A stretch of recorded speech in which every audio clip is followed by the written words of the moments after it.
Telangana BJP నేతల తీరు ఓ అడుగు ముందుకేస్తే 4 అడుగులు వెనక్కి వేసినట్టుగా ఉంటుంది ఈ మధ్య. దీంతో పార్టీ వ్యవహారాలపై అగ్రనేతలు ఫోకస్ చేశారు.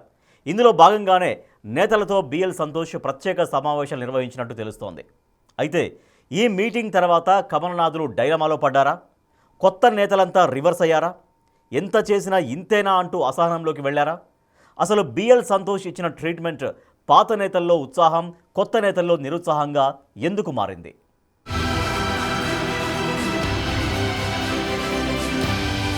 పార్టీపై, పార్టీ నాయకత్వంపై బురద చల్లడం, విమర్శలు ఎక్కుపెట్టడం, నోటికొచ్చిందల్లా అనేయడం, ఎప్పుడూ అసంతృప్తి, అసహనం వెళ్లగక్కడం ఆపండి. ఆడిన డ్రామాలు చాలు.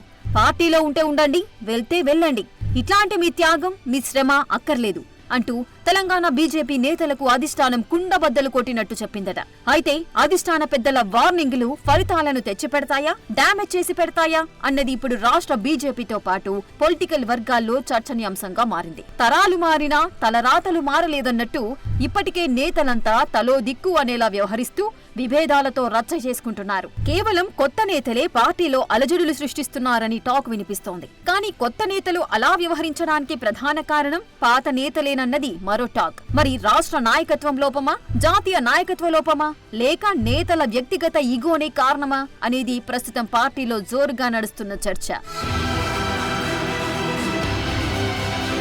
కొందరు నాయకుల తీరు కారణంగా కమలం పార్టీ పరిస్థితి రోజురోజుకు అగాధంలోకి కూరుకుపోతుందనే చర్చ జరుగుతోంది. ఒకప్పుడు సిద్ధాంతాలకు, క్రమశిక్షణకు కేర్ ఆఫ్ గా నిలిచిన పార్టీ ఇప్పుడు నలుగురు నేతల తీరుతో ఆ గుర్తింపును దాదాపుగా చెరుపుకునే స్థితికి తెచ్చుకుందనే చర్చ సైతం ఆ పార్టీలోనే వినిపిస్తోంది. సొంత పార్టీ నేతలే ఒకరికొకరు వ్యక్తిగత దూషణలు, విమర్శలు, కుమ్ములాటలు చేసుకుంటూ పార్టీ పరుగును తీస్తున్నారనే చర్చ పొలిటికల్ సర్కిల్స్ లో వినిపిస్తోంది.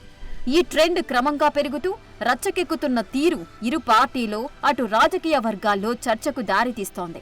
ఇప్పటికే రాజాసింగ్ రాజీనామా చేసిన అనంతరం కూడా పార్టీపైన, పార్టీ నేతలపైనే ఘాటుగా స్పందిస్తున్నారు. వరుస కౌంటర్లతో విరుచుకుపడుతున్నారు. పార్టీలో ఉన్న కిషన్ రెడ్డి లాంటి కొందరు పాత సామాన్ల లాంటి సీనియర్లు పక్కకు తప్పుకుంటే తప్ప తెలంగాణలో బీజేపీ అధికారంలోకి రాదని కరాఖండీగా చెప్పేస్తున్నారు. రాజాసింగే కాదు, పార్టీలో మెజార్టీ నేతల తీరు కూడా అదే తీరు లెక్క కనిపిస్తోందట.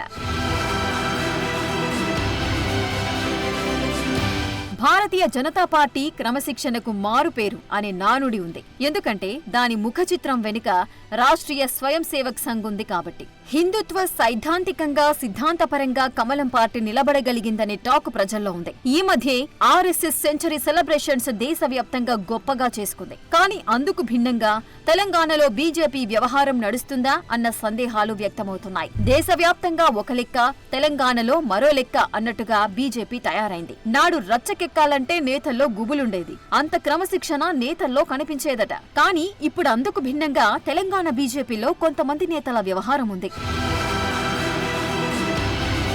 ఇలాంటి సమయంలో ఆ పార్టీ జాతీయ సంస్థాగత ఇన్ఛార్జ్ బిఎల్ సంతోష్ రాష్ట్రానికొచ్చారు. ఈ సందర్భంగా నిర్వహించిన సమావేశంలో రాష్ట్ర బీజేపీ నేతలను ఎడాపెడా ఏకిపాడేశాడనే టాక్ నడుస్తోంది. పార్టీ హైవేపై ఉంది, బైపాస్ చేయకండి, షార్ట్ కట్ రూట్లు మంచివి కావు. దేశ ప్రజలు నమ్మి 3 సార్లు అధికారమిచ్చారు. తెలంగాణలో 8 మంది ఎంపీలను గెలిపించారు. వచ్చే టర్మ్ కూడా కాషాయ పార్టీదే విజయం. తెలంగాణ ప్రజలు అధికారం ఇవ్వడానికి సిద్ధంగా ఉన్నారు. తమాషాలు చేయకండి, ప్రజల్లోకి వెళ్ళండి, పార్టీ బలోపేతం మీద దృష్టి సారించండి అంటూ సంతోష్ క్లాస్ తీసుకున్నారట. అయితే ఈ కామెంట్లు కొత్త నేతలకు అస్సలు నచ్చలేదని టాక్ వినిపిస్తోంది. అసలు పార్టీని బైపాస్ చేస్తున్నదెవరు? హైవేపై వెళ్తున్నదెవరు? షార్ట్ కట్ రూట్ లో తీసుకెళ్లాలని చూస్తున్నదెవరు? పార్టీని డ్యామేజ్ చేస్తున్నదెవరు? విజయాలు పాత నేతలవి, అపజయాలు వస్తే కొత్త నేతలక? పొగడ్తలు వాళ్లకు, విమర్శలు మాక అంటూ పెదవి విరుస్తున్నారట కొత్త నేతలు.